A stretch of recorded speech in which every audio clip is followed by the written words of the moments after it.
새죽의 달달한 맛과 네. 또 시금치의 담백한 맛과 또 아삭아삭한 요 김치의 새콤한 맛이 완벽한 환상의 조합이요. 산 너머 남쪽의 고장. 산과 바다가 조화를 이루고 있어 오랜 세월 지역의 행정, 교통, 그리고 문화의 중심지 역할을 해온 충남 홍성군을 찾았습니다. 겨울과 봄의 경계에서 청명했던 2월의 홍성. 과연 어떤 일들이 펼쳐질까요? 역사를 잊은 민족에게 미래는 없다. 여러분, 오늘은 홍성의 천년의 역사가 살아 숨쉬는 장소에 가보려고 하는데요. 그곳에서 어떤 이야기들이 우리를 기다리고 있을지 빨리 한번 가볼까요? 고려시대부터 오늘날까지 1000년이 넘는 역사를 자랑하는 홍성군. 그 중심에는 역경의 한복판에서도 꿋꿋이 자리를 지켜온 홍주성이 있습니다. 여기 보니까요, 우리가 알고 있는 숭례문, 흥인지문처럼 커다란 문이 홍성에도 있네요. 이 홍주성의 동문이면서 주문 역할을 하고 있습니다. 이 홍주성은 그 당시 역사 속에서 어떤 역할을 했나요? 고려 때는 주로 산성을 많이 지었어요. 조선으로 내려오면서 대부분 읍성을 짓게 됐는데 이것은 이제 홍주 읍성의 역할을 했고, 홍주 읍성은 홍주와 그 내포 지역의 사람들을 지키는 역할, 그리고 내포 지역의 모든 사람들의 삶과 애환이 녹아있는 그런 곳이라고 볼 수 있습니다. 동쪽엔 조양문, 서쪽엔 경희문, 남쪽 홍해문과 북쪽 망하문까지 홍주성을 둘러싸며 갖은 풍랑을 막아준 문루들.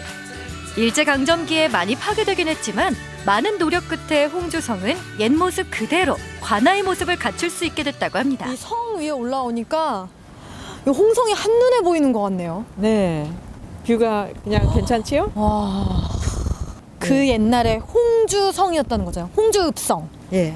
그래서 그 성 밖에 이제 그 주민들이 살고 있었고, 이쪽에 위험에 닥칠 때 이제 식량들을 싸들고 이게 홍주성 내로 들어오는 거죠. 성읍 안에 자리한 이곳은 홍성의 고요한 역사와 문화를 소개하고 과거를 돌아볼 수 있는 홍주성 역사관인데요. 오늘날의 홍성이 있기까지 다사다난했던 이야기들을 담고 있습니다. 왕사였던 퇴고보우의 고향이라 해서 목으로 승격이 되면서 홍주라는 이름이 운주에서 이렇게 바뀌게 되었고요. 해상교통의 중심지라고 볼 수 있었고요. 이곳을 통해서 한양성으로 가는 어떤 길목에 있는 성이라고 볼 수 있습니다. 바다와 인접해서 외부 문물 수용의 창구 역할을 했던 홍주. 그 덕에 천주교를 받아들이는 시기도 빨랐다고 천주 하는데요. 앞에 만인이 평등하다, 라는 교리를 갖고 있기 때문에 그때 당시 기득권층들이 듣기에는 도발성이 있는 내용이라고 봤기 때문에 그래서 많은 사람들이 박해를 당할 수밖에 없었고, 그래서 이곳을 천주교의 성지이기도 합니다.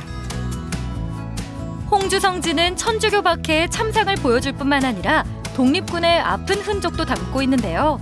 1894년 동학운동을 시작으로 만세운동과 홍주의병까지 조국의 광복과 독립을 위해 일제의 탄압에 맞서 싸운 이들의 굳은 의지를 엿볼 수 있습니다.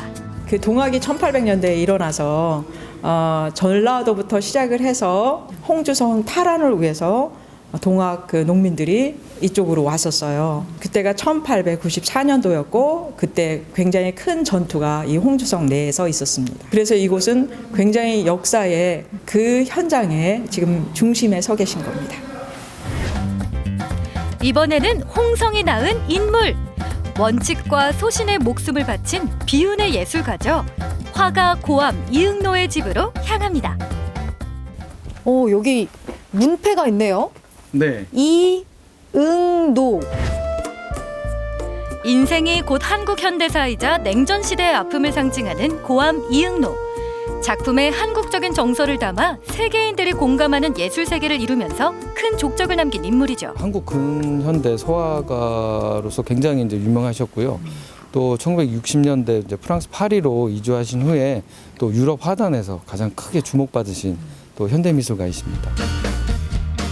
고암 이응노 선생을 기리기 위해 대전에는 이응노 미술관이, 고향 홍성에는 그의 생가 기념관인 이응노의 집이 문을 열었는데요. 고암의 생가터에는 고암의 기억을 바탕으로 고향 초가집과 주변 풍경을 재현해냈다고 합니다. 장르와 소재를 넘나들며 예술혼을 불태웠던 고암의 작품은 물론 지역 작가들의 작품까지 만나볼 수 있습니다. 많은 화가들이 있었을 텐데 고암 이응노 선생님에게만 찾을 수 있는 의미가 있을까요? 한국 화단에서 동양의 전통을 고수하기 바쁜 그런 시대에 일본을 통해서 들어온 서양의 그 예술 사조를 적극적으로 또 자기 화풍에 노력들을 하셨습니다. 주로 활동하셨던 시기가 일제 탄압의 좀 비극적인 시대였잖아요. 그럼 작품 활동을 어떻게 하셨는지도 궁금해요. 식민지 화단에서 일본 감시하에 표현의 어떤 자유나 이런 것이 없었습니다. 그런데 이제 1935년 일본으로 이제 유학을 감행하시면서 그곳에서 좀 자유로운 유럽의 예술 양식을 이제 습득하시면서 또 자유로운 또 예술 정신을 그때 조금 깨닫게 되신 부분도 있습니다. 자, 다음으로는 홍성의 맛을 찾아 떠나봅니다. 와, 사장님! 네, 뭔 조개가 이렇게 크대요? 이게 새조개라는 거예요. 겨울에 대표적인 음식. 진짜 제 얼굴만 하죠? 오, 엄청 크다. 이야. 이게 이렇게 새조개 여기 이렇게 안에 들어있잖아요. 어머? 완전 새 부리 같아서 학 같잖아요. 그래서 새조개라고 하는 거예요. 잠깐만. 됐다. 잘하시네. 새조개. 와, 이 생김새 보세요. 조개의 여왕. 조개의 여왕. 새조개. 새조개. 이게 바로 홍성의 맛이다. 두툼한 살점과 쫄깃한 식감으로 보기도 좋고 맛도 좋은 새조개. 제철을 맞아 살이 통통하게 올랐는데요. 와, 여기 이 조개부터 네. 먹풀, 멍게 여러 가지 해산물 중에서도 요 싱싱한 새조개까지. 네, 남당항 천수만 앞바다에서 천연뻘, 깨끗한 뻘에서 자란 새조개예요. 쫄깃하고 담백하기로 소문난 새조개. 채소에 살짝 익혀서 새콤한 총각김치와 채소랑 함께 곁들여 먹으면 그 맛을 색다르게 느낄 수 있다고 합니다.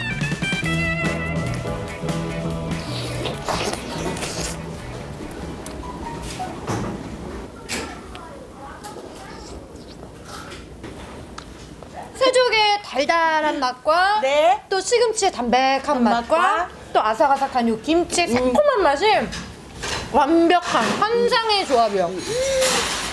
이렇게 한 입 가득 드셔야 이렇게 또 식감도 있고 포만감도 있어요. 조개의 황제라고 불리는 새조개는 영양가도 풍부한데요. 필수 아미노산에 칼슘과 철분까지 맛과 건강을 동시에 챙길 수 있습니다. 와, 이거 어떡하면 좋아. 아, 참 맛있게 드시네요.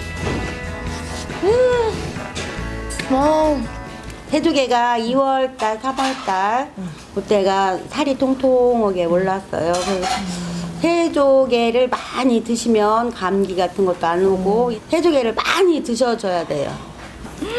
달달하고 쫄깃한 새조개 정말 맛있게 잘 먹었습니다. 오늘 홍성에서 역사와 인물 그리고 홍성의 맛까지 제대로 즐겼는데요. 여러분도 홍성으로 많이 놀러오세요.